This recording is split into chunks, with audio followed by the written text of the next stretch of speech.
A love unbreakable. Mum was my sun. Warm, bright, always there. We baked cookies, told secrets, laughed until our sides ached. Her hugs were my safe place, her voice my lullaby. We were two halves of a whole, inseparable, bound by a love that knew no bounds. She worked nights at the diner, her laughter echoing through the phone as she told me about her day. I would fall asleep to the sound of her voice, a comforting melody in the darkness.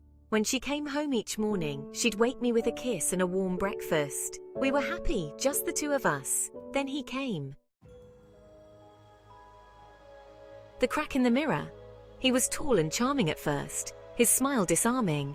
He brought Mum flowers, promised us the world. He became her husband, a new figure in our small perfect world. But something shifted. A darkness crept in, like a shadow stretching across our lives. The yelling started first, harsh words like thunder in our quiet home. Then came the shoves, the slammed doors, the fear that clung to me like a second skin. One night it escalated. The yelling became a roar, the shove became a fist. I saw it happen, the impact on my mother's face, the way she crumpled. My world shattered.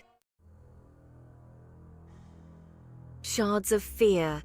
The fear became a constant companion. It lived in my throat, choking back words. It pounded in my chest, stealing my breath. I was afraid to speak, afraid to move, afraid of what might happen next. The laughter died in our home, replaced by a silence thick with tension and dread. My once vibrant mother withdrew. Her light dimmed. The sparkle in her eyes was gone, replaced by a dull ache that mirrored my own. We were both trapped, prisoners in our own home, bound by fear and silence. I hated him for what he did, for what he was doing to us. But most of all, I hated myself for not being able to stop it.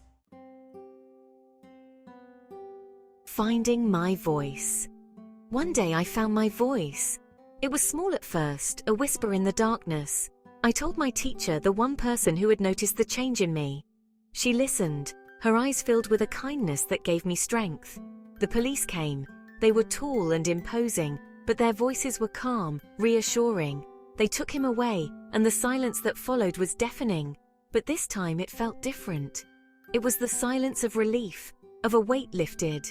My mother and I clung to each other, tears streaming down our faces. But this time they were tears of hope, of a future free from fear. A new horizon. Leaving was the hardest part. Leaving the only home I had ever known, leaving Mom behind, but it was for the best. I went to live with my dad, a man I barely knew, in a town where everything felt strange and unfamiliar. It was a fresh start, a chance to breathe again. My dad was quiet, reserved, but there was a kindness in his eyes, a gentleness in his touch that I craved. He didn't talk much about what had happened, but he listened when I needed to talk, his silence a comforting presence.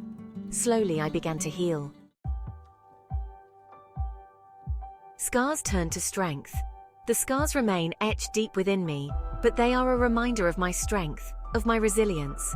I learned that silence is not the answer, that fear does not have to control me. I found my voice, and in doing so, I found myself. Life is a journey, full of unexpected twists and turns. There will be darkness, there will be pain, but there will also be light, there will be love, and there will always be hope. I carry the love of my mother and the strength of my spirit with me, a beacon guiding me towards a brighter tomorrow. The unseen scars have become a part of me, a testament to my survival, a reminder that I am stronger than I ever thought possible.